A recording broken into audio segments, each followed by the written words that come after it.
has been approved by Outcasted OC. Viewer discretion is advised. Incoming transmission in 5, 4, 3, 2, 1.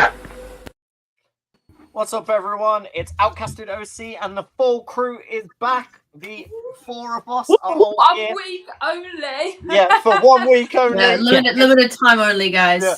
One-time offer.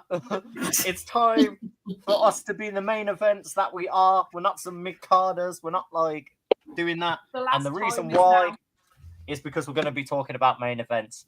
Specifically for WrestleMania 41 coming up. Just, like, early thoughts, early feelings about what arguably is selling WrestleMania's card and how we feel about the story direction, where some are going, or where we can potentially see it playing out when it comes to the main event. So, yeah, we'll go dive into it. But firstly, how is everyone? How we been? I'm doing good, man. I'm doing good. I'm interested to see how Courtney's doing, seeing as though we've cashed in our Courtney in the bank one night only. Yeah. I'm feeling good. I just don't know what the fuck is going on with wrestling these days. So, like, this will be interesting for me as well, because you guys will be able to tell me shit, and you'll get, like, genuine reactions being like, I had no fucking clue that was going down. I'm such a bad wrestling fan at the moment. It's not funny. It's so You're bad. just like, I'm just here for the ride. I'm just here for a good time. Bro, I'm just trying to make it through at the moment. I'm just trying to get through. I mean, WrestleMania season is upon us. What more could we want? I know, but I feel like in the next couple of weeks, once everything quietens down, I'll be able to, like, you know, straight back in. Invest. You'll zone in. You'll I'll be as the homeboy said, I'll be locked in. I'm locked in. Lucky bitch. I'm strapped in. I'm ready. I watched possibly my favorite video today, like ever. Like, I've never seen it before. Like, it was like a rabbit hole thing. So just for shits and giggles, I typed in the R-Truth Brock Lesnar promo just to have a little look at it. Yeah. Like, yeah. And then it took me to R-Truth's best segments with the Judgment Day. Like, it literally was like a 43-minute video on the Judgment Day and R-Truth segments. Oh my god. And then it took me to the WWE playback from a couple of weeks ago when they was watching the 2024 Royal Rumble, and it was him and Damian Priest talking shit about the Rumble, and so Damian Priest is talking, like, slapping his ass off at everything that he said. Yeah. This you guys might have spoken about this last week, but has anybody checked on him on R-Truth?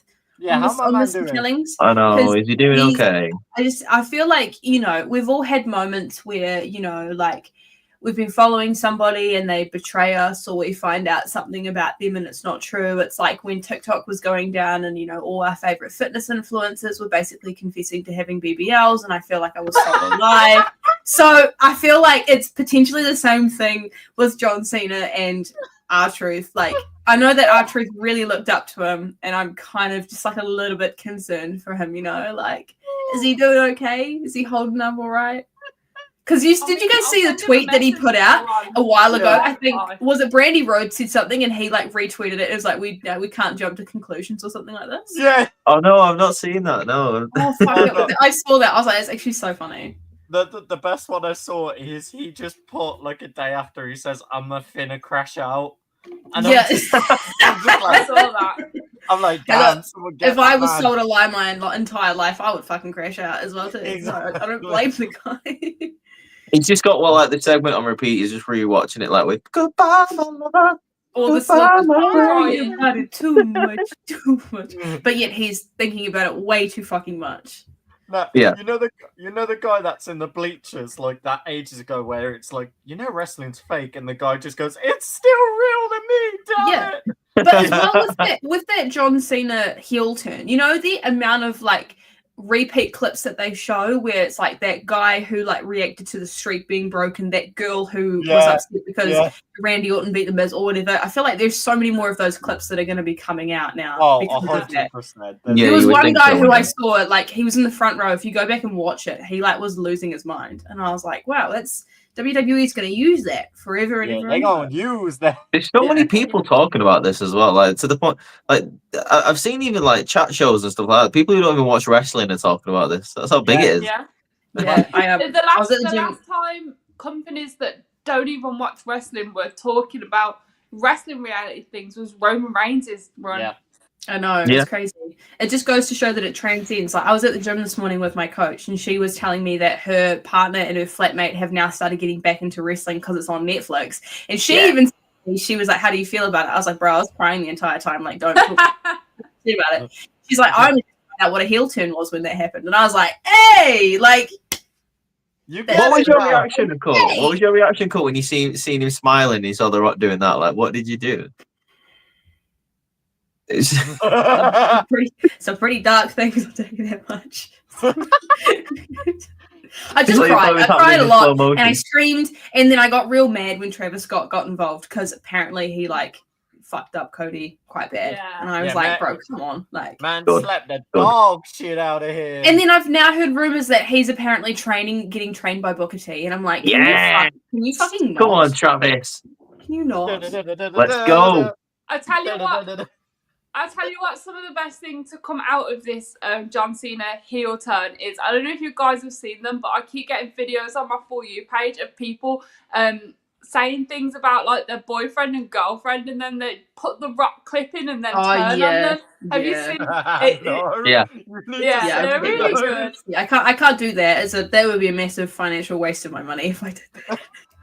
Honestly, dude, I was on a Discord call yesterday, and the Cage side was we were going through like the highest ranked promos of all time, and I was like, this is the definition of recency bias. Like number 12 was Cody telling The Rock to go fuck himself. I was like, come on, that was the moment, of all time promos, are you joking? I loved it.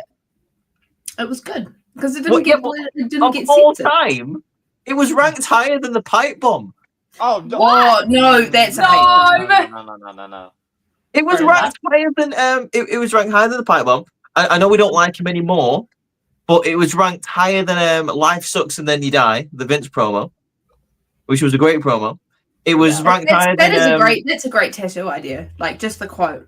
Life Sucks and Then You Die. And then it was ranked higher than a lot of like, I was like, that is recency bias, dude. Do you know what was ranked? Do you know what was ranked really high as well? Cody Rhodes like Friday Night SmackDown promo. I was like, it was good. But it's not top 30 of all time good. That good though. Yeah, I was like, come on, it got like a 9.8 or something. Yeah, nah, it's doing these rankings, bloody Dave Meltzer. People, it's just people. You are going to have a fucking joke though. Like honestly, you are going to have recency bias, Steve, but that's because people are going to be like, but look, every single show is now being sold out. It's the biggest viewership of these promos because it's on Netflix. How. So that's how people are going to try and word those. I don't know. Like, don't get me wrong, I'm not going to agree on that. Like, I thought Cody Rhodes' promo was sick. Like, I genuinely liked I'm the captain, and it's like literally ripping Cena a new one. I thought that was really cool. Look at me. But, yeah, look at me. I'm the captain now. That's all. That's all that was going on in my head as soon as he says, "I'm the captain now." I was like, "Look at me! Look at me! I'm the captain." That transitions quite well into the Cena and Cody main event because that's. I think Cody's doing a great job. I know I'm about to say something cool about Cody. Cody Rhodes is doing a pretty decent job about selling this main event. Clip it. Clip it. Well, 9 minutes, Courtney. I know, right? Clip Reese actually say something nice about Cody Rhodes. No, but he's doing the good thing. Go say it. He's doing like good work for once, and it's refreshing to see. Honestly, like I don't know what's happened, or someone told him to not come out and just say, "What do you want to talk about?" Which, by the way, that really pissed me off on SmackDown. He did a great promo, but the first thing out of his mouth was wherever we are, what do you want to talk about? I was like, you know what we want to talk about. That annoyed me too. That should have been a promo where he just got straight into it. And not even said that. You're supposed to be serious, dude. You've just had Cena turn heel on you. Come on. Yeah. You know what when you said Reese, like what probably woke him up, it was probably Travis's Scott slap, let's be real. Bean. No, we're not fiending. You know what we need now, don't you? You know what we need now? SummerSlam. John Cena and Travis Scott versus Cody Rhodes and Metro Boomin in a tag team match. Oh, Ooh. I would have rather Bad Bunny, but yeah, we'll go with Metro Boomin. That'll be Yeah, fine. but Cody Rhodes and Metro have their buses, don't they? Like, sorry, Bad Blood. On a real thought, though, it's 100% guaranteed that this match is going to main event. Oh, 100%. Yeah, without a shadow of a doubt. Yeah. It will be the main event of night 1, 100%. No, I Night think 2, dude. No, night 2. You think Gotta night be it'll night be 2. the last match of WrestleMania. This will. John Cena's turned heel. Of course, they're going, and he will. Sure. I think he will win. I hope he does. Can my boy Pixie Phil please main event? Bloody Pepsi Phil, mate. I reckon he's probably going to be in a triple threat. He ain't got. He still has a favor he can call in. I think that favor is. I'm not wrong though. No, you're not wrong. You're not wrong. No. Why are you booing me? I'm right. I just want him to wrestle at WrestleMania. No, I understand that, and I think that is definitely going to play into the storyline leading into WrestleMania like season. Especially the whole fact of like, I'm guessing most of us know what happened at Raw or seen at least what happened. I've seen it, but I haven't watched it, so you guys can still talk about it. They beat the shit out of each other. Roman came out. Roman beat up CM Punk because Paul Heyman was talking to him. I don't know. No, wow, kind of like that. Paul Heyman literally holds CM Punk's face and literally just says, "I'm so sorry for what's about to happen." Roman he goes, "I'm sorry, I love you," and then gets it. Oh, it's so good though. Roman just looks at the cage and smiles like, "Are you fucking kidding me, Paul?" Yeah, like, this bitch. Yeah, this motherfucker. And then Seth obviously getting wailed on as well. Like it was just a mess. Roman decided to stomp. What's really funny is within that week we had Roman Reigns stomp, Seth Rollins stomp, and Jon Moxley on the pay-per-view also decided to do a stomp. What? So the original Shield all did a stomp in 1 week. Can I just say though, that match on Raw, oh, I hated it so much. It wasn't great. It wasn't great. No, The steel not cage because wasn't good. it was right. I haven't seen it. I'm so sorry, AEW, because I'm about to throw a lot of shade. I thought I was watching a Will Ospreay match. Oh, Just to clarify, CM Punk hit Seth Rollins 4 times with the GTS, right? And Seth Rollins kicked out at 2 on the 4th through the match. Seth Rollins hit about 3 stomps on CM Punk and he kicked out.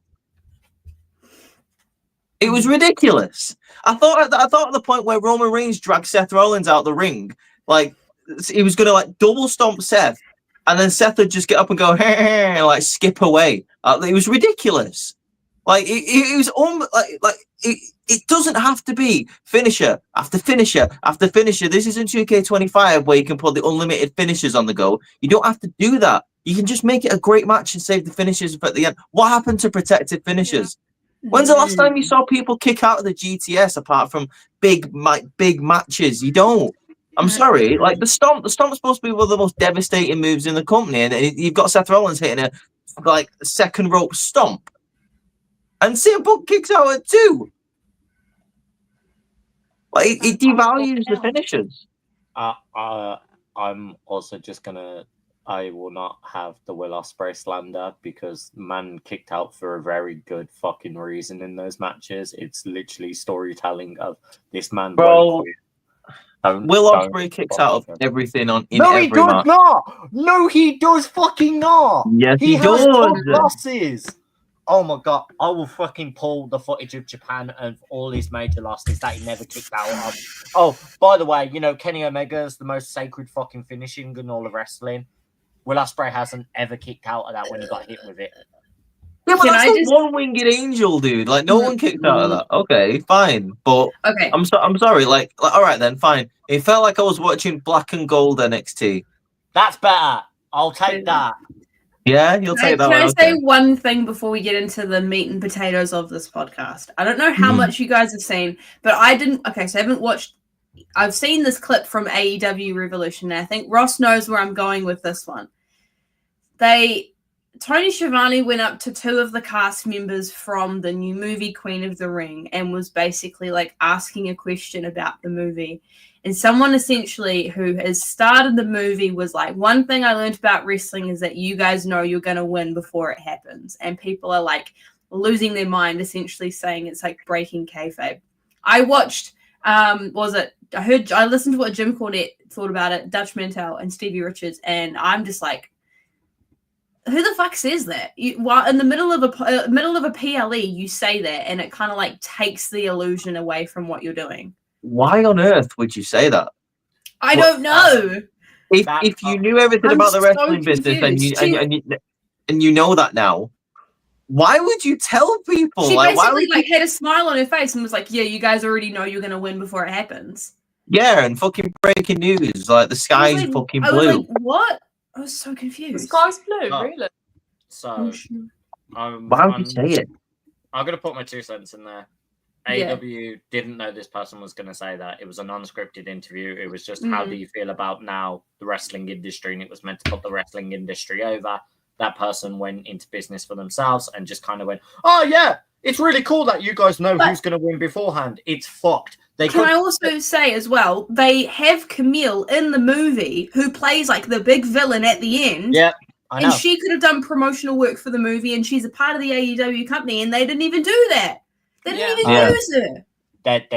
There's discussions backstage that Camille has had issues with AEW's contract, and that's why they've not been using her to do the promotion. She needs to show up in WWE ASAP. I'm not even joking. Talk about other contracts. Not even joking. Yes, there is a major one we need to talk about. Shinsuke Nakamura recently just lost his USA title to LA Knight. The reasoning being his contract is finishing up, and Shinsuke has decided he is not re-signing with the company. It's for the best. It's for the best. It's sad. I'm so pissed off with the Shinsuke stuff. Like, you literally have one of the best wrestlers in the world on your roster. It is not that fucking hard to book the guy. But I just think they booked him as a champion for a little bit, and then Triple H kind of realized what he did, and then they kind of had to backtrack and put it back on LA Knight. Yeah. This is how I'll explain this as well. And this is not me trying to be controversial or anything like that. Can we stop trying to racially stereotype certain Japanese wrestlers? You put Shinsuke Nakamura in this whole anime villainous samurai gimmick recently, which he probably had an agreement on and was like, yeah, cool. But how many times did you have to repackage that because you were like, oh, it's not really working in our favor? You had the perfect gimmick for him.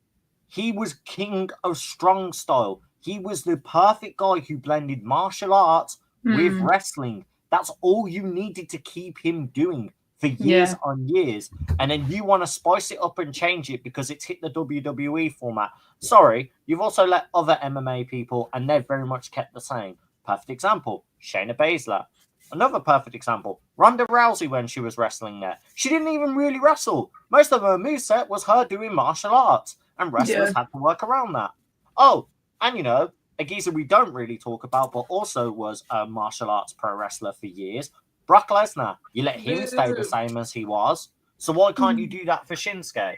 It's one of the things that absolutely irritates me, because you had this lightning in the bottle, black and gold NXT Shinsuke Nakamura, which was king of strong style, kept his music, kept the way he was, his unorthodox style, and would dominate. Didn't need to speak on a mic because his wrestling did the talking for him. They pulled him up to the main roster, and Vince didn't like the fact he wouldn't cut promos. Vince was like, I don't really see him as a top guy if he can't do that. He didn't need to. Just didn't. No, I agree.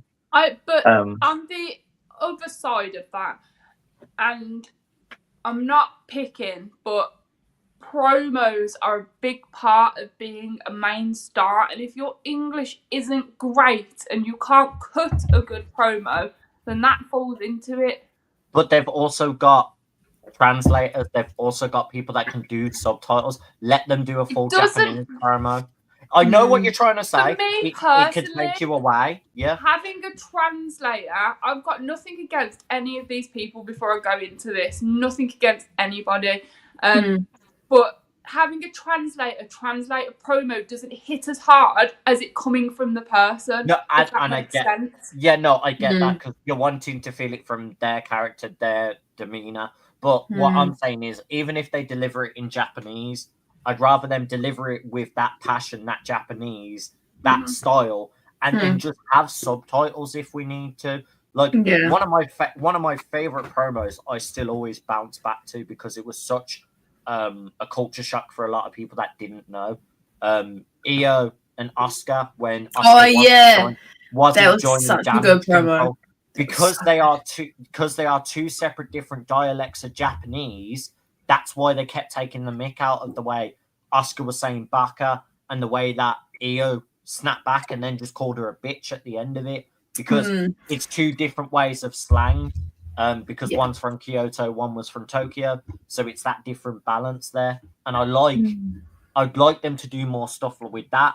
You've got great Mexican talent. Start doing some of the blend of more Mexican. Feel like flourishing in the promos. Like, look at Penta. Penta's made me really happy because he was speaking very strongly in English, then also still threw the Mexican in there, so he was appealing to both the audiences he wants to. Stephanie Vacour, another perfect one that's doing that at the moment.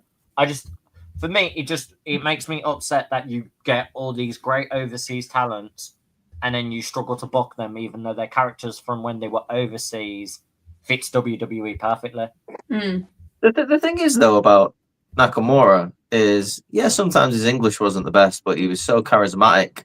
Like the way he would stand in the ring. Anyway? Yeah. The way he would portray himself while he had the microphone in his hand. He didn't really have to understand every word that he said.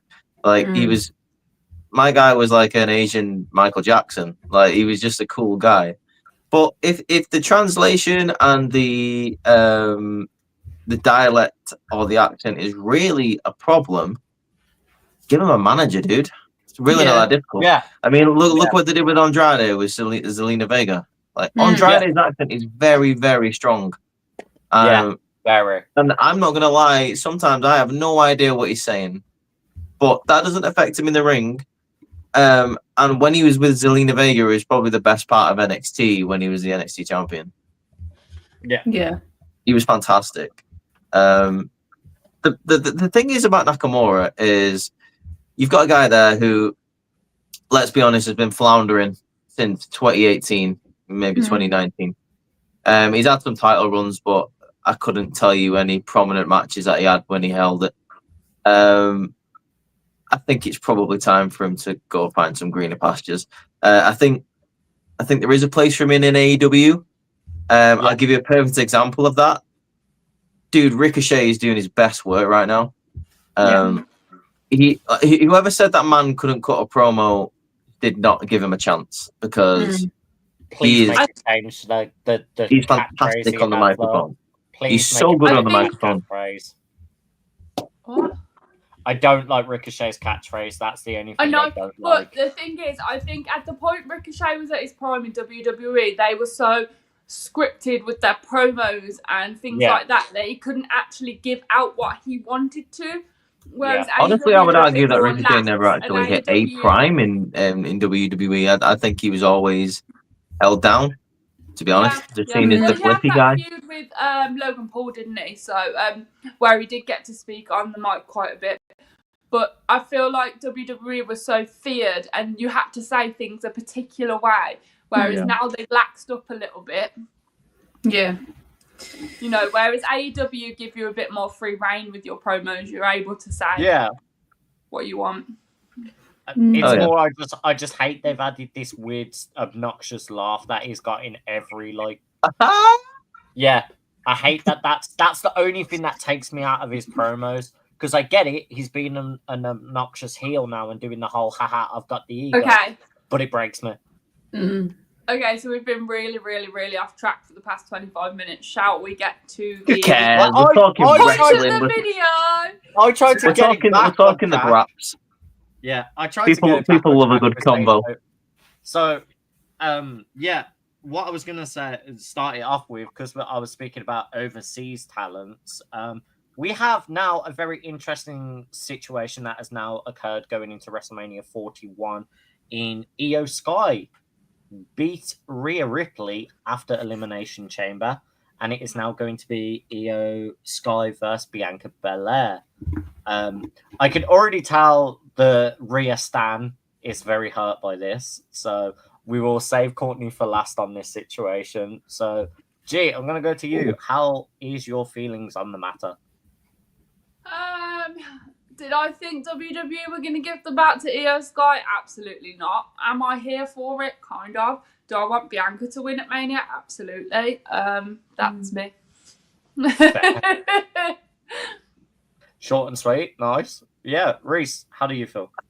I love this. I love everything about it. I think the whole Rhea and Bianca dynamic was very predictable. I thought Bianca was probably going to lose to Rhea. Now I don't know. Now that it's probably going to be a triple threat match, to be honest with you. I love the segment. Really sold me on Raw when Rhea and Bianca was just kind of hugging the spotlight, and Rhea and Io was kind of just like, "Yo, bitch, I'm the champion," and just kicked both their asses. Yeah, I thought that was great. Unbelievable. Like, that is how you should be using Io, and I wish we would have saw more of that Io last time she was the champion this time last year. Yeah. I think the fact that you've got Rhea in that situation mixed with an unpredictable winner from the week before is great. I like the fact that Io is at WrestleMania. She definitely deserves to be on a card, a WrestleMania card. And now that she's the champion, she's at the very top of there. So I think that's fantastic. When it comes to Rhea, I think it was the right time to take the championship off her. You want to talk about Shinsuke floundering for the past couple of years. Rhea has kind of been like kind of directionless since she stopped feuding with Liv, and even that was overextended. That rivalry should have ended like mid to late last year. So this is like a fresh coat of paint. It's nice to see Rhea chasing the title again. I always quite like a dynamic where Rhea's chasing the championship. I think she makes for a great champion, but it's always good to see when she's got good opponents to go up against. Do I want Bianca Belair to win the title? No, not really, because I want to dive deeper into this whole Naomi and Jade feud. Yeah, that's true. And I think she's a key part of that. Keep her in that direction. I think we're probably going to be obviously getting a Jade Naomi match at WrestleMania, but I want Bianca to be in and around that situation after Mania. Do I want Io to retain? Hell yes, I do, because I want to see Io versus Roxanne Perez at some point for the title. I like that.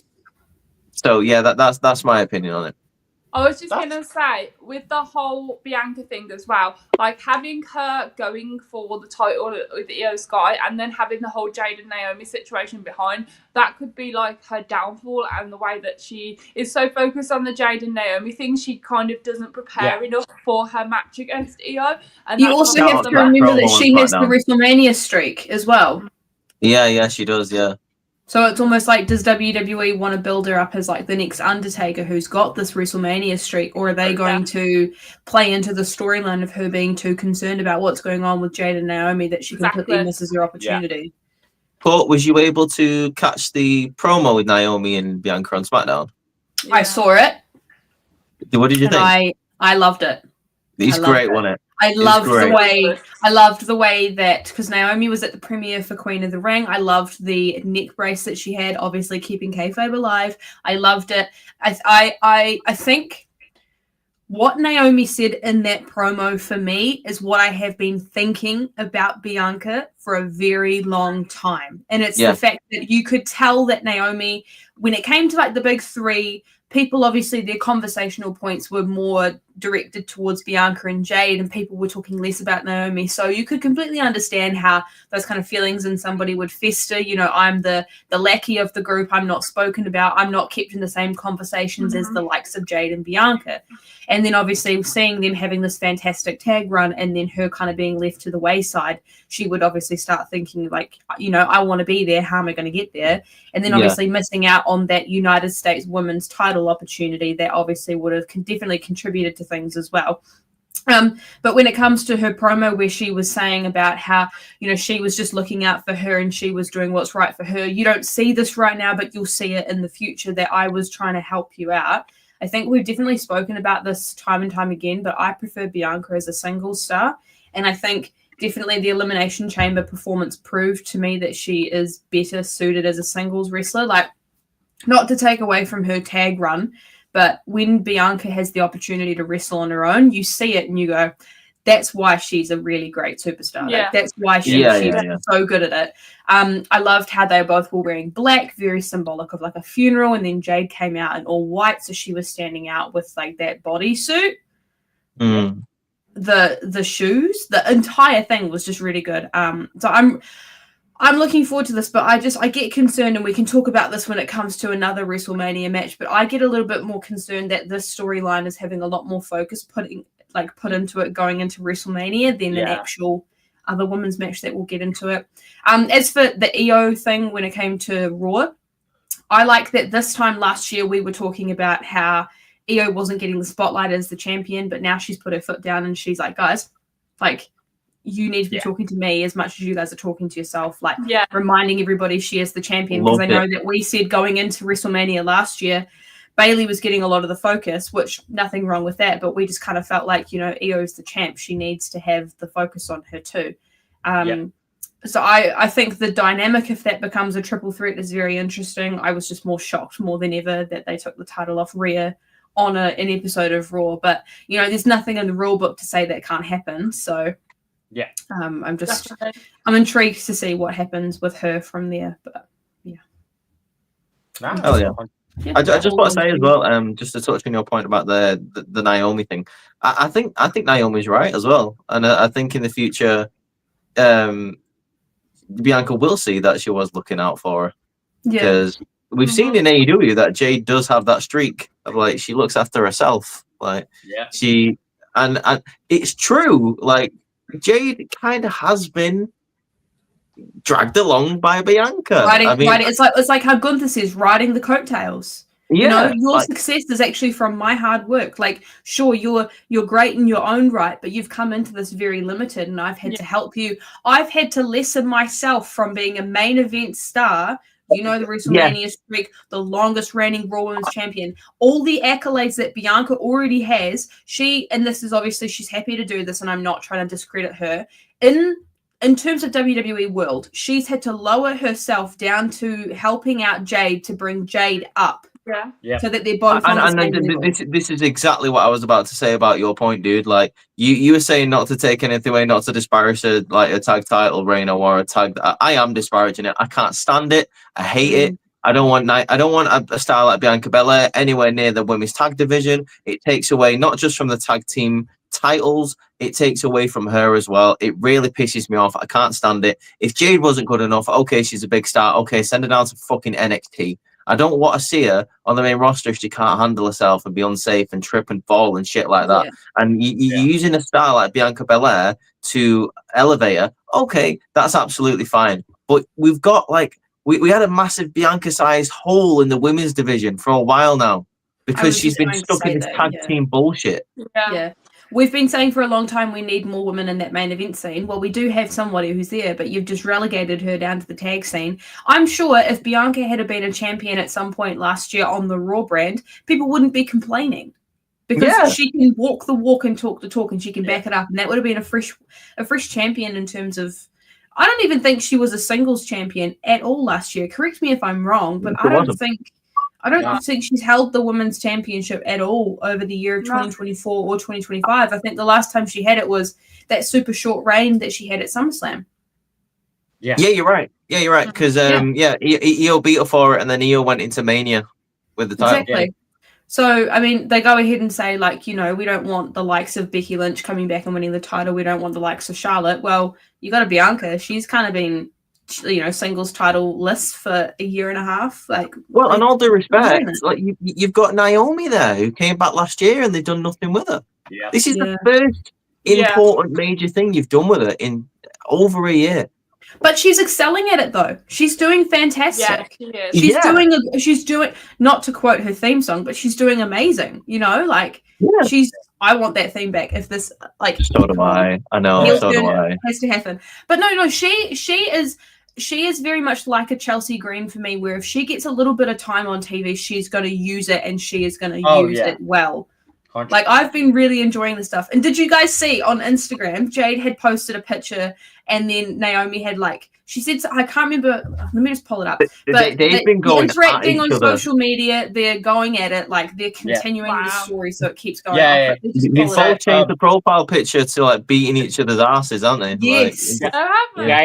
Jade put I'm that bitch, and Naomi responded, no, you are a bitch. Yeah, so Jade Cargill posted a photo of herself, or a carousel, and the caption was Kool-Aid in a wine glass, and then Naomi commented more like shit in the toilet. Oh,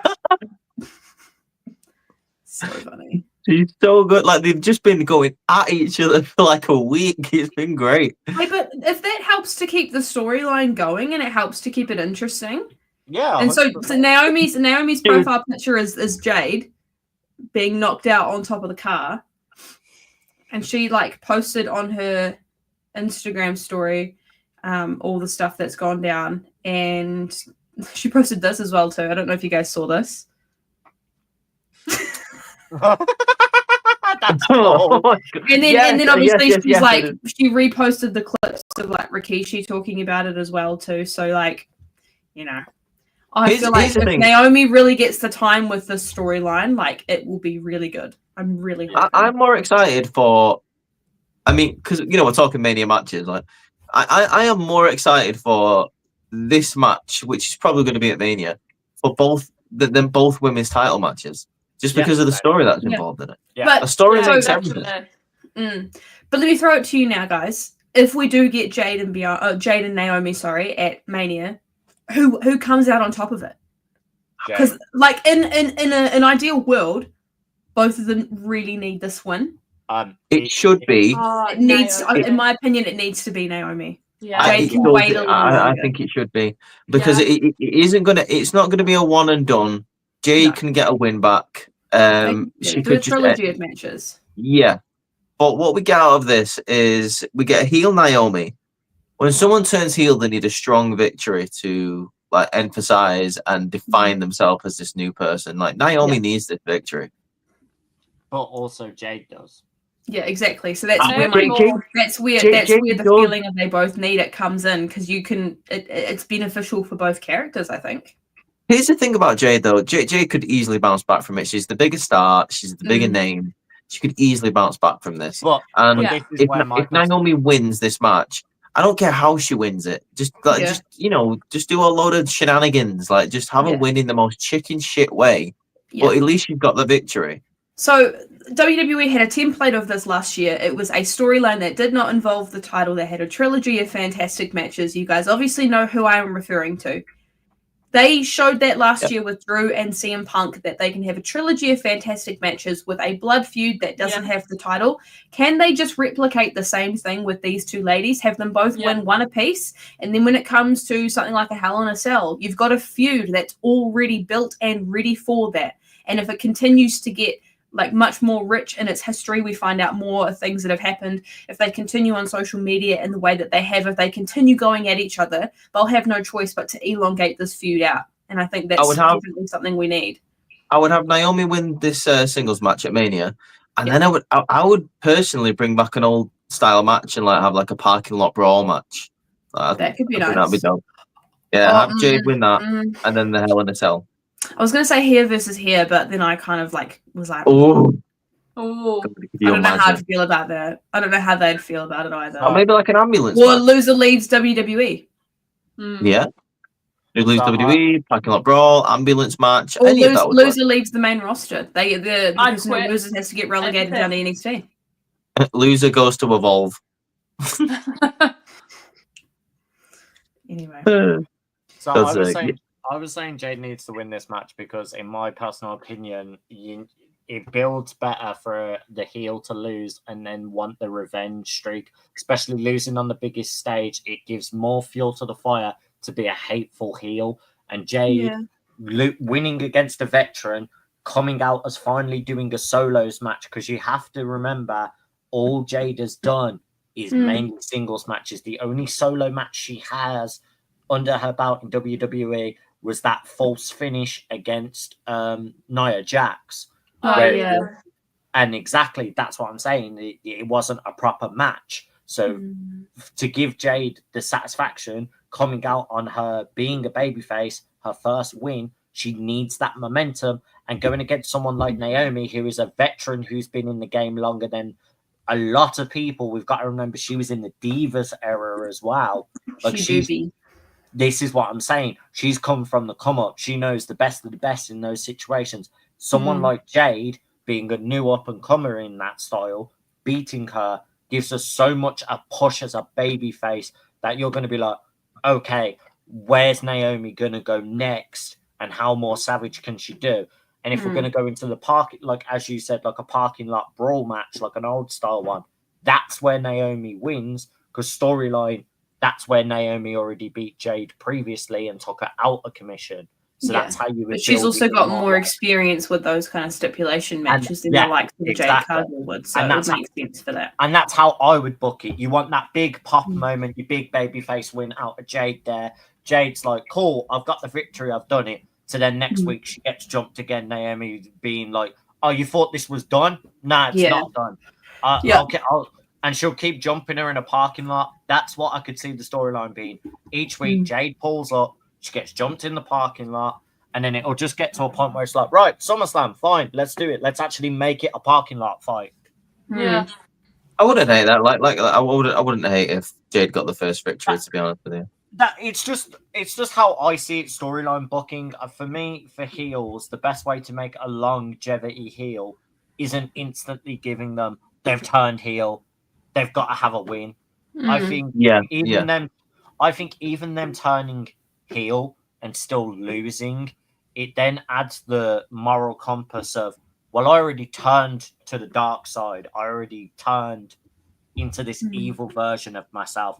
How much lower and how much further do I have to go to finally start getting wins? Look, perfect example of that. Look at Kevin Owens at the moment. Kevin Owens turned back heel and he went right down the rabbit hole of how devious do I have to go? Oh, I'm going to start trying to take people out of their careers. Wow, move. Like that.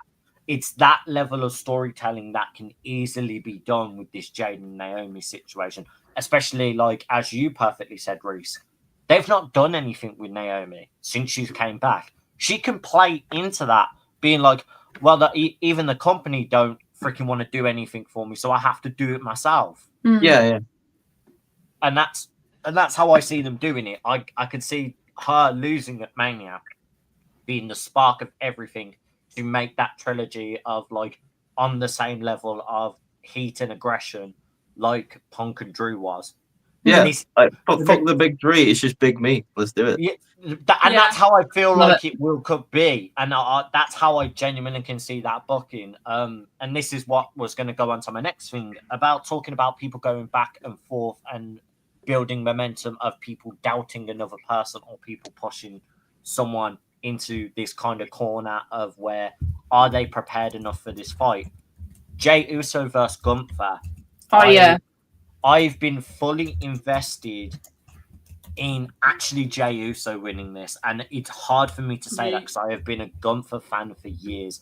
But I'm sorry, when Jey Uso is allowed to just talk on the mic, he doesn't do the silly stuff of like, what do you guys want to talk about? Yes, he does the yeet, but like, let's talk about the most recent promo that everyone doubting me. When it comes to Mania, I'm going to stop all the doubters, all the haters. I'm going to put everything. Yes, he still did the 5 letters and did the yeet at the end of it, but you could tell there's genuine passion. There's genuine, like, actual frustration that Jey Uso is getting pushed to the limit of how angry, how, like, real do I have to be to show you guys that I want this? Like, I already did beating everyone at the Rumble. And yet wouldn't you be, like, super duper angry if Gunther just kept coming and knocking you out every single second? No, I know that. I love that. It's funny. But what I'm saying is, what I like about this storyline is Jay's meant to be the babyface in this, yet you're seeing that more heel like attitude he used to have with the bloodline. You're seeing that more vicious side of him coming out, where he's just cutting people off and he's like ready to jump Gunther on sight all the time. And like the whole situation with when Grayson Waller, the name lost me for a minute. When Grayson Waller was talking shit to Jay, and Jay just slapped back instantly. It's like, that's what I want to see a lot more of. I want to see story builds like that going into Mania. And Jay has sold me a lot more on this match than Gunther has. That's no disrespect to Gunther. Oh yeah, dude. Honestly, man, like I agree with that bit. Like I can't stand when people put Jay into the whole just yeet box. It pisses me off. Like we forget, like, and I think I've said this on this podcast before. Like, are we forgetting that Jay, like, is probably one of the best mic workers in the company? Yeah. Like in the Bloodline, he was probably the second best talker. He was great. Like his acting abilities are fantastic. His in-ring work is great. And God, let's be honest, Gunther's title reign has been a bit meh. Well, it's just I think it's a case of just Triple H put the title on one of his favorites. The same with Rhea. And this, I'm not saying this to like disparage them, but he put them on his favorites, and then he just didn't know what to do. Didn't know what to do. He had no plan after the plan. For me as well. It was always the plan. For me as well, with, and this is no disrespect to the women's side of it, because this is what I was going to say. I feel like they protect the men's situations going into Mania too much more. Like, because look at the women's situation. A lot of people thought Rhea was going to be protected. She was going to go straight into Mania. Yeah. And then, obviously, Io's gone and done it. They have not booked any scenario for Gunther to defend before Mania and have like a potential, oh my God moment, Gunther's going to lose before Mania. And I would have rather had something like that. It would be really cool. Like, it's annoying because there are so many unique and interesting champions. They're just scared to book multiple defenses. Like, I love Braun Breaker being the Intercontinental Champion. When was the last time we saw an Intercontinental defense? I don't even remember. I don't think there's been one this year. No. We're getting one with him versus Finn. Why is that not booked on Mania? Like, because it should be Sheamus. Yeah, I know you want your Sheamus to finally get the Intercontinental. I know that. I get it. A lot of people want that. It's not going to happen. It's not going to happen this year, I don't think. I think, if I'm being honest, when it comes to the IC title, it should be a multi-man match, but that's just me. Yeah. But this is where my annoyance comes in, where it's Gunther should be showing his dominance, showing why he's still a threat, why people are doubting Jay other than just saying they doubt him, by having Gunther defend against more people or call out people while he's waiting for Mania. Be like, come on, then, let's have a go. You lot still. It would have been a more interesting angle to see Gunther being like, "Oh, you guys believe in Jay, yeah? Like, cool, I'll drop you." Like, who recently showed his alliance with Jay and also respected Jay? Austin Theory, because Austin Theory did the yeet when Jay did it. That was funny, man. That was so funny. Very funny in the moment, but also you had a perfect gem of opportunity there. Have Gunther fucking run up and drop him later in the show. A backstage segment. And then it builds to a match the next week. Like, I think fill a gap. You get what I mean? Yeah. I think this is the biggest reason why Jay needs to win at WrestleMania, because I feel like there has been like a world heavyweight size gap in the main event on Raw lately. And it's not really Gunther's fault. It's not very hard to book a Gunther. I mean, look at his IC title run was fantastic. Like, he was going against so many different people, so many different types of dynamic of people, like from your Bronson Reeds to your Rey Mysterios to your Ricochets to your Chad Gables to your Sami Zayns to your Jey Usos, like so many iterations of different styles of wrestlers. I don't really understand why you don't just copy and paste IC title run to world heavyweight title run and have him go against a load of different people. They just feel like two different people. The Gunther we're seeing now to the Gunther we had in that 666-day Intercontinental Championship, right? Two different people. Yeah, it really is two different people. Yeah, it's, like I say, it's two different title runs booked differently, and I don't know why. But they've been booked under the same person. Like, I just don't understand how you can have such a dominant IC title run where people were saying like, this is what revived the IC title. This is blah blah. Like best title reign we've seen in a long time. To then giving him the World Heavyweight Championship, which he did deserve, but you've just like, I think you've ruined. I don't want to say you've ruined his momentum, but you've just blown the wind out of his sails. Yeah. People had such high standards for him going into this, which I feel like a lot of those expectations are from us wrestling fans, but that's just because we were so excited after what we saw with the IC run, and so WWE had big shoes to fill, and they couldn't do it. The thing is, the fans feel let down because we want big things for Gunther. We want to see him have these title defenses. We want to see him be this dominant champion, but we're not. It's not like we're asking mountains to be moved, though. I mean, like I said, you literally just give it like that. The depth on that Raw roster is so deep, and the fact that you can't think of anything to do with Gunther apart from put him in three-way matches at the end of the year where he's like the third wheel, even though he's the world champion. Put him against Jey Uso at Saturday night's main event, which was a good match, but like also then that leaves us. This is pretty much a rematch at WrestleMania. Like it says a lot. Like how long has he been holding the title from since SummerSlam? Yeah, too long. Yeah, right. It says a lot, right? When Damian Priest had a 4-month title run, and that was more interesting than Gunther's like 8-month-long title reign. I'll just look it up and see how many he's had. This is the other thing as well. Gunther held a belt for 3 years, and that was some of the most interesting stuff with his NXT UK stuff. Yeah. Like, how are you not just booking stuff for him? How are you just not? All right. So, let me just jump in here. Won it off Damian Priest at SummerSlam. Yep. First defense was against Randy Orton at Bash in Berlin. Second defense, he defeated Sami Zayn on the October 7th episode of Raw. And the upcoming defense, he's obviously defended it against Jey at Saturday night's main event, and then he's going up against him again. So you can count on less than one hand how many times this man has defended his title. The other one you guys were having fucking issues with Roman Reigns not defending it as much. The other one was that really that really underwhelming triple threat with Finn and Damien. Oh God, in December. That was that wasn't, which wasn't even about the world title. It was literally them two were arguing, and then Gunther happened to be there.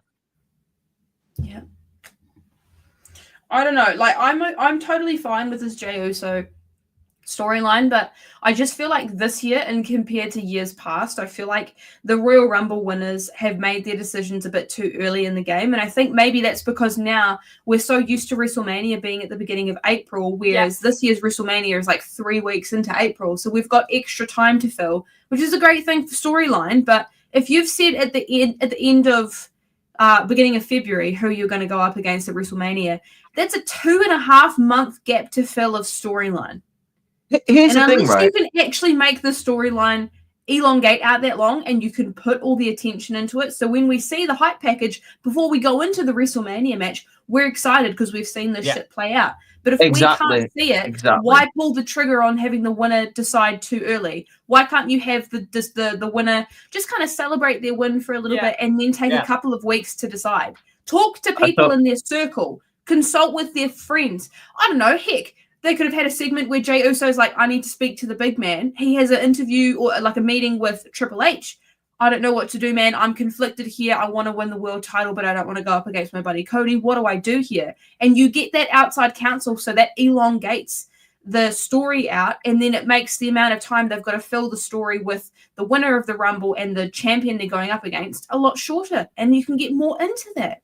I agree, and I think it would work if you can fill out the weeks like you've just said.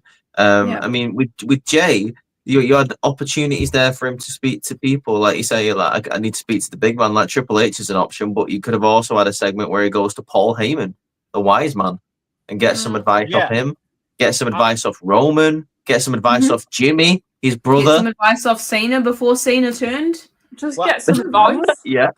I think it would have also been so much easier instead of them just declaring it and shouting it. Would have been cool seeing either champion do a defense match, like defend their title, and then the winner of Rumble after that looks at them and stern up says, "Hey, by the way, good showing you did there. I'm next." Yeah. Like that would have been a cooler way of doing it. Could have as well. sorted out some counsel from Rikishi. I don't know. There's a big ass bloodline there. Like, there's ways that you can elongate the story, but shorten the amount of weeks you've got to fill. And I get annoyed when they just kind of pull the trigger on who they're going to have go up against each other, and then we're kind of just sitting every week seeing similar things time and time again. It's just this leads into the whole Tiffany and Charlotte situation. Like, don't even get me do we fucking even started. need to go into this? Like, they have. Look, we don't need to go into this because I'm frustrated. There's nothing to go into. No. You know why? Because there's Nothing. no storyline there. Yeah. You have Charlotte Flair, who she came back and people already hated her, even though these were the same people that were super excited to have her back, because WWE messed up the way they brought her back. Instead of having her, in the gym showing all her hard work and all her hard efforts to get back into the ring, which people would have loved to see that comeback story from somebody like a Charlotte Flair. You show her on an extravagant yacht, on extravagant jet planes, showing off all her riches and all her wealth and her selfish attitude. Like, no wonder people are going to sour against that, because nobody's got anything to relate to. I can't relate to the likes of a Charlotte Flair. You know why? Can't afford to go on a goddamn boat. Can't afford to go on a plane unless it's from Air New Zealand when I go away. Like, cheap airfares are my thing. It just annoys me that, like, you have the possibility of having a passing of the torch moment with the likes of a Charlotte Flair and a Tiffany Stratton, and hands down, athletically, we know that they're going to go well together. Promo-wise, they can both speak on the mic. When it comes to their look, they both look fantastic. But I just feel like this is not hitting the way it should.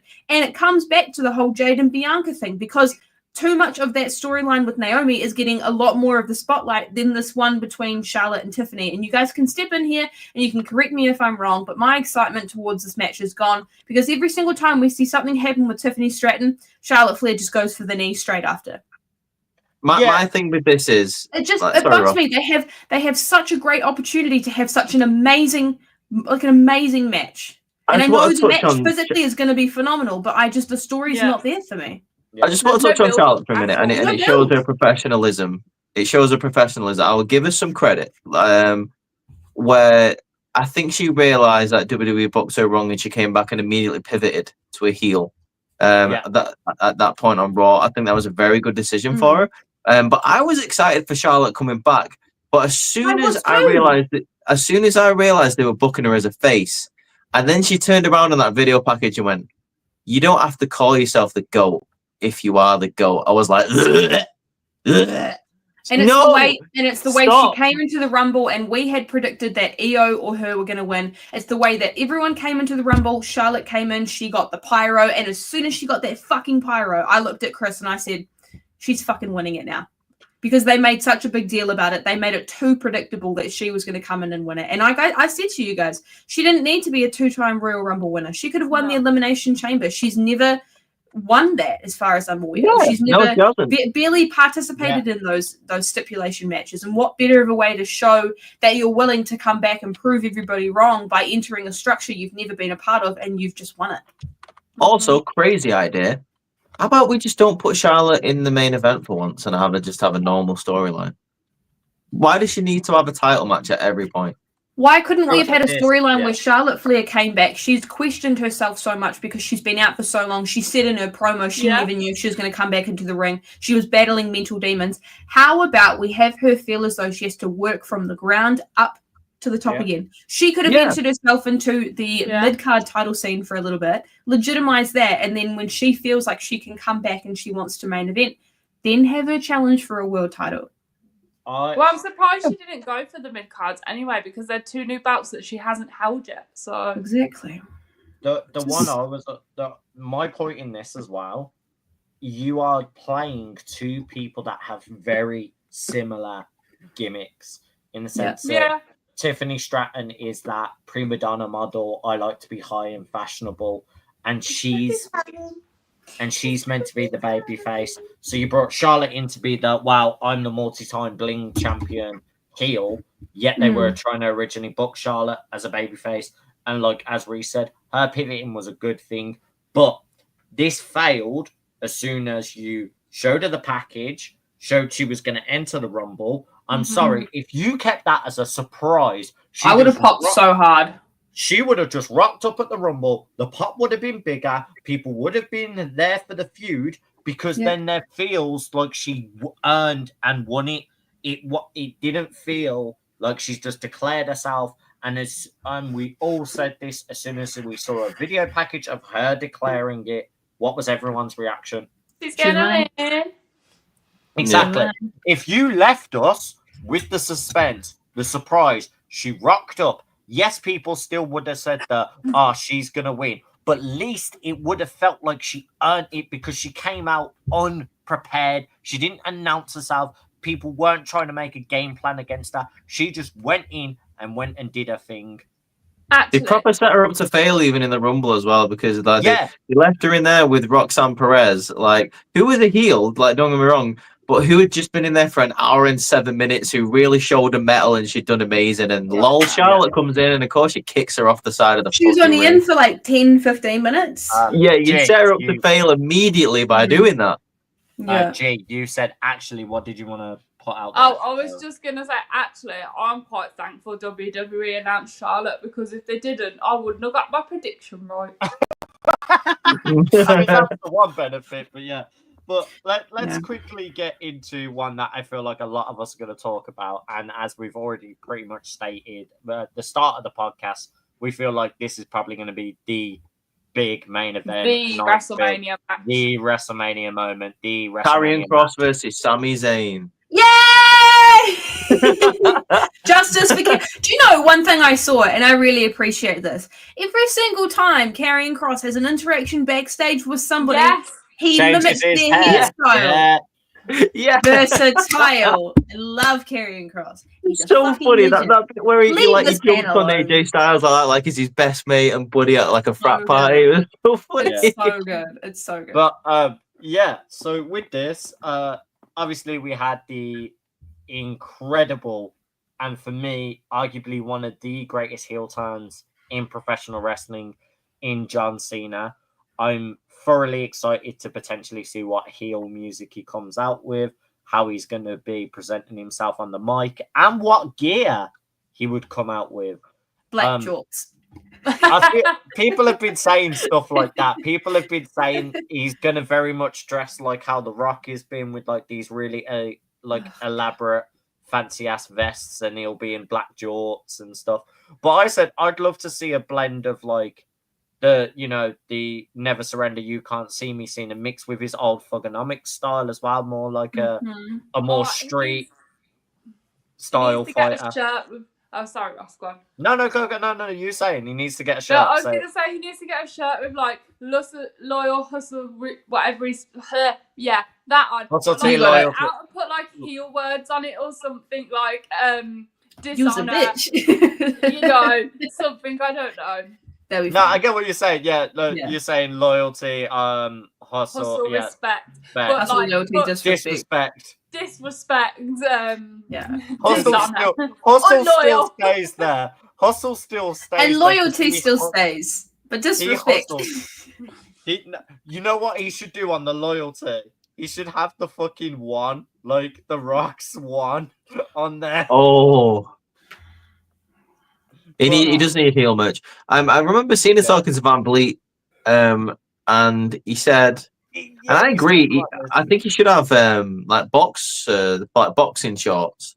Yeah, kind of like gold and red, like Deontay Wilder style boxing shorts. Yeah, that'd be dope. That'd be so cool. Yeah, I wouldn't mind that. I can't wait for the heel merch if he's going to sell any heel merch though. Yeah. I would 100% get. I do think that obviously, regardless of if Cena turned or not, this was definitely going to be the main event. I feel like there's no question about it. Yeah. It's another passing of the torch moment, as you'd say, but just I think that too. But I also would love to see a 17-time Cena. I think we will. Because I think it'd be super dope, and I'd love, even if it turned into a Cody Rhodes Cena rematch at SummerSlam, and then Cena loses it. I don't know, maybe say a Roman gets involved because Roman's pissed off at what The Rock's doing, and Roman finishes his schedule with obviously Mania, with dealing with Seth or Punk, whatever that's going on there.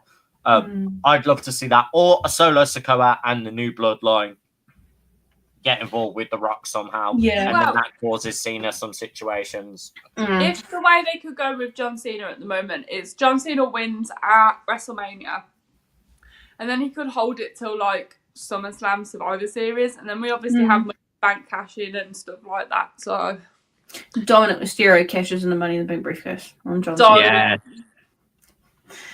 Yeah, I don't know. He poked him in the eye with a chicken tendy. He cashes it in and it's got chicken tendies in it. Yeah.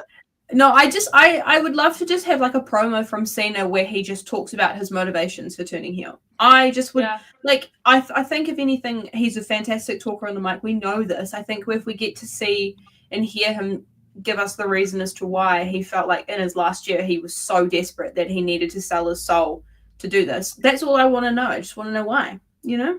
Is he? When's the next time he's booked for SmackDown or like Raw? Like, is it next week? Next week. Let me have a look. It is next week. Oh, Courtney disappeared somehow. Yeah, I think it's next week. He should be back. I think it's babyface Roman versus Cena is what I'd love to see later down the line as well. One of the people in our comments said it, so I appreciate you in the comments. I definitely would love to see that as well. Shout out to the comments if there has been like comments like we've just been so in depth in our conversations, we've just missed them all. But yeah, I would like to see that. I think this is a classic like Star Wars kind of story where like Cena's like the Anakin, and now he's transitioned into Vader. You know, The Rock is the Emperor. I think Cody's still going to be his Luke and save him. Yeah, it definitely feels like that. Yeah, Cody's definitely going to come back around and save him. I don't know how. None of us booted you. That was weird. I was talking and no one was responding, and I was like, "Fuck, this is awkward." And then I went back in and realized I would be booted. No, did you say something positive about Cody Rhodes? No.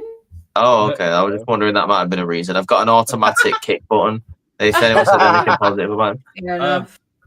But yeah, I also just wanted to make the passing joke of, you know, Travis Scott getting teached by Booker T, 5 times. There's 5 fingers, and what did it say to Cody's face? Slap. Yeah. But I think it's just interesting where this storyline is going. I definitely think it's resurgence Cody to start doing some of the best championship work he can do in this scenario. It's a lot better of a booking than the past few defenses he has had. Don't get me wrong, I've enjoyed the Cody versus Kevin Owens. I thought that was really good. But I'm also a little like, when are we getting Cody versus Randy? I hope that's a SummerSlam thing, even if it's not for a belt. Eventually. I just kind of want to see that teacher versus the master story. Like, I like those guys too. Because I don't think Randy would be the one to turn heel. I reckon if Cody crashes out. I don't want to rush that either. Like, if we have to wait till next year's WrestleMania, I'm fine with that. Cena's next advertised to be on Raw Monday. This Monday. Yeah. Good, nice one. And nice. the next 3 Raws Cena's going to be on. Yeah. Let's go. Just to let you guys know as well, and people who are watching, if you are from the UK, Raw and SmackDown for the next 3 weeks is going to be at 7 and 8 p.m. for us. I'm tempted to do a live stream of next week's Raw. Yeah, I was going to say, I recommend you guys defo do, like, the two of you. It'd be dope to see it. Oh, no, I was just going to go live on TikTok kind of thing. But yeah, either way, just... You can do both, dude. You've got 2 phones. Yeah. You both.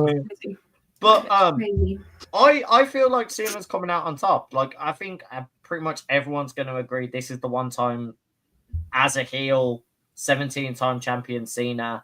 It just feels right. There doesn't feel a way out of this, really. And I would love to see, if it definitely is the main event of Mania, I'd love to see the next person they add to this group. And they celebrate. Who do you think it's going to be? Have we got any speculation on that? I made a video a couple of days ago, but I made a video about it too. I got no thoughts. G made a perfect video on it because it was the funniest thing we did at People one thought I was being serious. People thought I was being serious. It was such a good meme. meme. Satire in videos. It was such a good meme. Why? Who did you say? Oh, so I was in Smith's and I found a 3-pack figure of Cena, Rock and Punk. So I literally said, oh, I found the clue to the next person joining Cena and Rock. It's obviously Punk because of this figure box. But obviously I was joking and people genuinely thought I was serious. And they were like, how can you take a figure box as a clue to what's going next? Oh, some people are so stupid, man. Like, we were... It's like the same people that still think that Liv and Dom are dating. Yeah. Oh, Wait, just what? don't even They're not? go into that because did you see that video? Did you see that video of Dom buying Liv a Rolex? The comments on that were people like, what would his wife think of this? I don't know. Why do you ask her? His wife probably came up with the idea. Yeah. His wife was They're like, being hey. filmed. They have cameras around them. It's all for storyline. Nah, real talk, his wife probably looked at him and went, so when are you getting my Rolex? And you better make sure it's a higher paying one than that one. Oh my goodness. Crazy. Honestly, man. You're not that far from the truth, though, G. Like, one of my thoughts was Punk.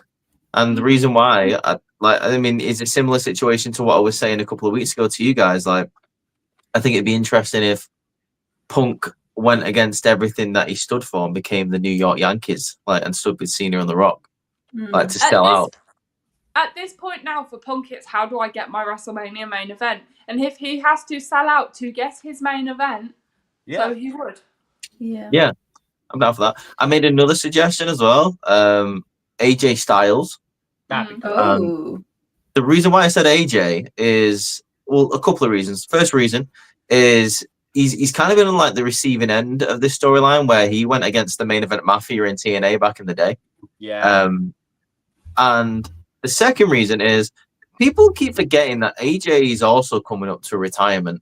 Maybe he wants one last shot in the sunlight. Everyone, like you said, has forgotten, who AJ Styles really is. This is the house that AJ Styles built.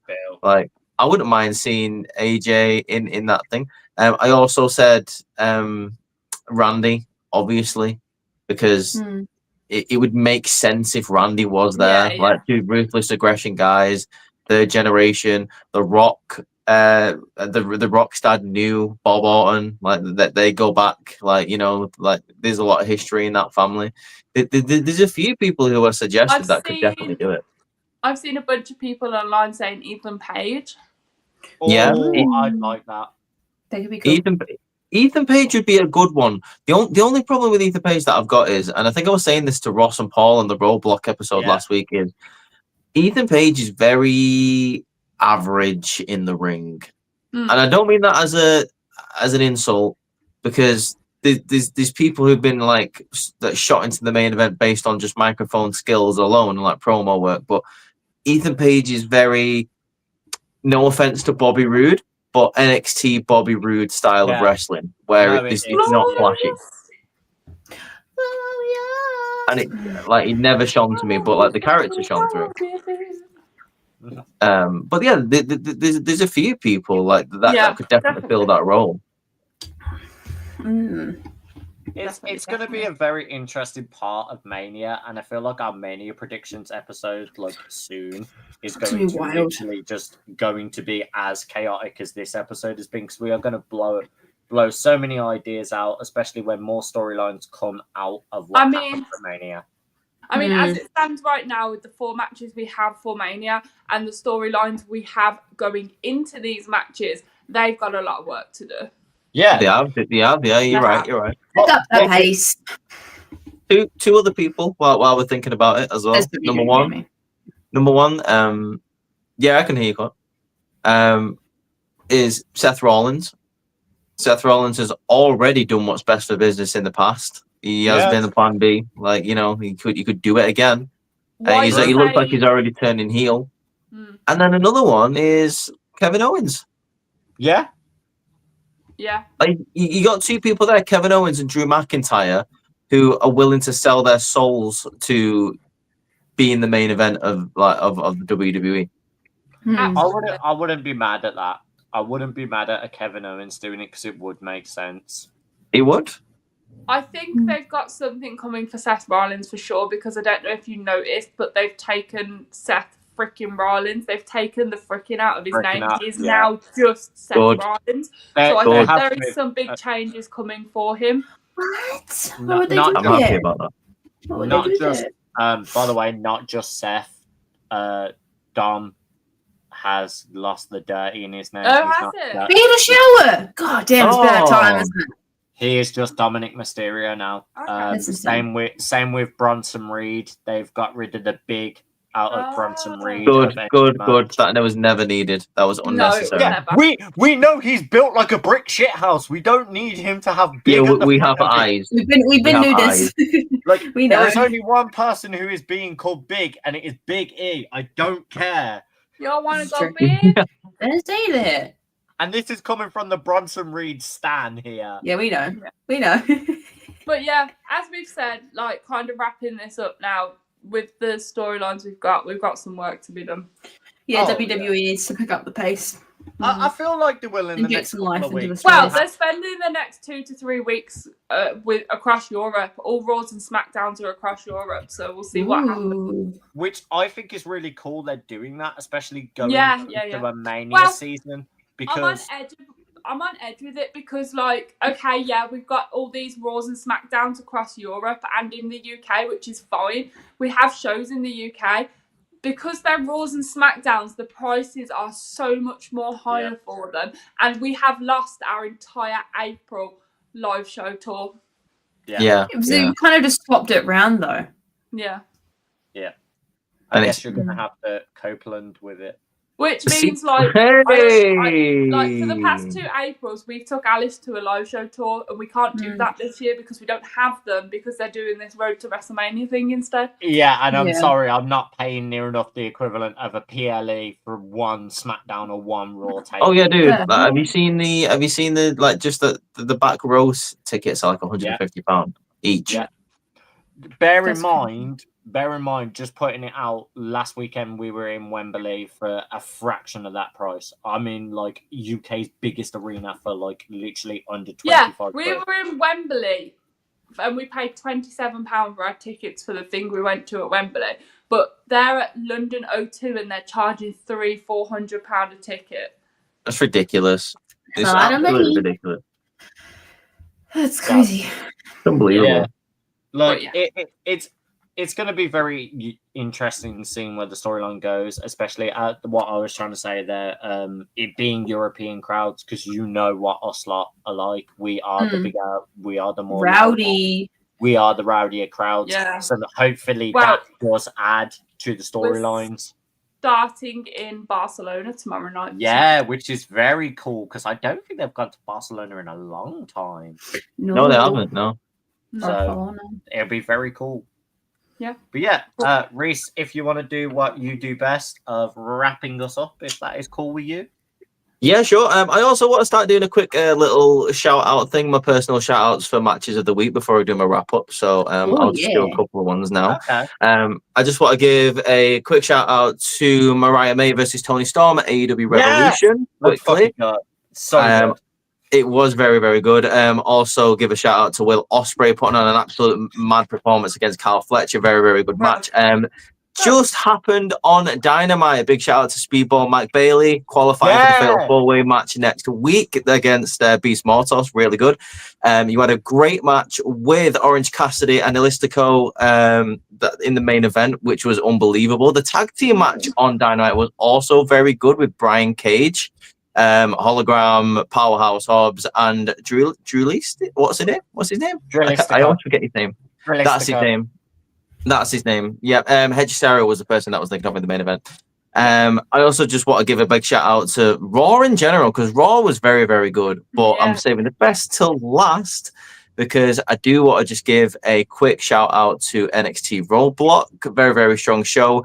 But in particular, Fraction versus the Hardy Boys and Moose versus Obafemi. Wait, Julia versus Stephanie McCall was a match. Julia versus Stephanie McCall was too short, I thought. But that's a story for another day, in my opinion. Yeah, it was obvious what they were doing with it. The match was very good. I also want to give it was too short, like Reece said. It was too short. So much more, yeah. I also want to give a big shout out to, if you've not watched it yet, Evolve. There's a couple of people on that. There's a couple of people on. Yeah, this is like an advert for Evolve. Like, there's a couple of people on that show that I just want to give a quick shout out to who like impressed me. That I've been seeing for the past 2 weeks since it's come out. You've got Trill London, which is a terrible name, but he's very, very good. You've got Jack Cartwheel, who's very, very good as well, who's in the first main event. On the other side of that, you've got a tag team called Swipe Right. If you've been following the indie scene, they've been around for a while, but they're very, very talented. Keanu is a big Obafemi-like guy who absolutely destroys people, who is very impressive as well. And shout out to Kylie Ray, the indie veteran who is finally in Evolve. But that's going to be my shout outs for the week. It's going to be a lot less in the next couple of weeks because that was a lot of matches and a lot of pay-per-views in. But I just wanted to give a shout out to them. I had it written in my notes just to do that. But guys, I hope you've enjoyed all four of us coming back for 1 week only because Courtney is a busy girl for the next couple of weeks. So she's going to be saying goodbye to us again, but it's been great to have her. Outcasted is still carrying on though, so make sure you check the rest of the videos that we're going to be bringing out over the next couple of weeks for the podcast. You can go follow us on X, Instagram, and TikTok at Outcasted OC, the same name.